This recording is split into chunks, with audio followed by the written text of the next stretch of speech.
Hello friends, আজ আমি তোমাদেরকে মাছের মাথা দিয়ে চাল কুমড়ো ঘন্ট রান্না করে দেখাবো। তো দেখো কিভাবে করছি। এখানে আমি চাল কুমড়োটাকে এভাবে কুচি করে কেটে নিয়েছি। এই চাল কুমড়োটাকে প্রথমে আমি নুন দিয়ে মেখে নিব। এতে করে জলটা বেরিয়ে যাবে, রান্নার সময় বেশি জল বের হবে না। নুন দিয়ে চাল কুমড়োটাকে ভালো করে মেখে নিব। চাল কুমড়োটাকে মেখে নিয়েছি, এভাবে একটু সাইড করে রেখে দেব, জলটা বেরিয়ে যাবে। আর এখানে আমি মাছের মাথা নিয়েছি, মাছের মাথাগুলোকে আমি নুন হলুদ মেখে নেব। মাছের মাথাগুলোকে ভাজার জন্য আমি এখানে কড়াই তেল দিয়ে দিয়েছি। এবার মাথাগুলোকে ভেজে নিব। মাছের মাথাগুলোকে আমি লাল লাল করে ভেজে নিয়েছি, এবার তুলে নেব। মাথা ভাজার তেলেই আমি ফোড়নে দিয়ে দিব গোটা জিরে, আর দিয়ে দিব তেজপাতা। এখানে দেখো আমি নুন মেখে রাখার জন্য কতটা জল বেরিয়েছে। আমার রান্না করতে এখন বেশি সময় লাগবে না। চাল কুমড়ো থেকে জলটা তো বেরিয়ে গিয়েছে, আর বাকি চাল কুমড়োটা থেকে আমি চিপে জল বের করে নিব যতটুকুন আছে। হাতে চিপে আমি যতটুকুন পেরেছি জল বের করে নিয়েছি। এবার তেলে দিয়ে দিব।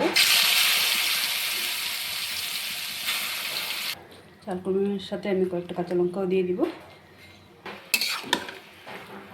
এবার আমি এর মধ্যে একটু নুন দিয়ে দিব। নুনটা আমি কম দিব, আগে যেহেতু নুন দিয়ে মেখে রেখেছিলাম। এবার এটাকে কিছুক্ষণের জন্য ঢাকা দিয়ে দিব।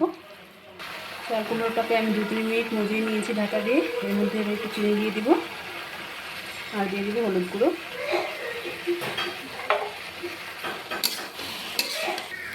চাল কুমড়োটাকে আমি নুন দিয়ে মেখে রেখেছিলাম বলে দেখো জলও বেরোয় কিন্তু তত, আর মজিও বেরোচ্ছে। আমি এবার এর মধ্যে ভেজে রাখা মাছের মাথাগুলো দিয়ে দিব।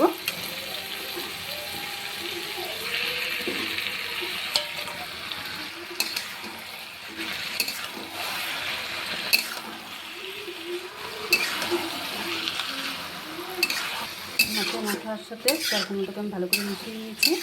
এবার এটাকে আর 2-3 মিনিট আমি রান্না করে নেব। জলের একটাও শব্দ আসছে, এই পর্যন্ত শব্দটা না যাচ্ছে সেই পর্যন্ত আমি রান্নাটা করব। ঘন্টা থেকে পুরোপুরি জল ফুটিয়ে দিয়েছে, এখন আর জলের শব্দ আসছে না। এবার আমি এর উপর দিয়ে দেবো জিরের গুঁড়ো। জিরের গুঁড়োটাকে আমি ভেজে নিয়েছিলাম।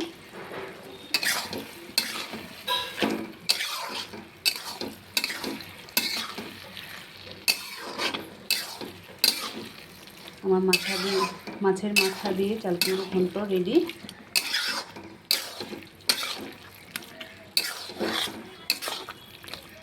তোমাদের কার কার পছন্দ এই রেসিপিটি আমাকে কমেন্ট করে জানিও। টাটা।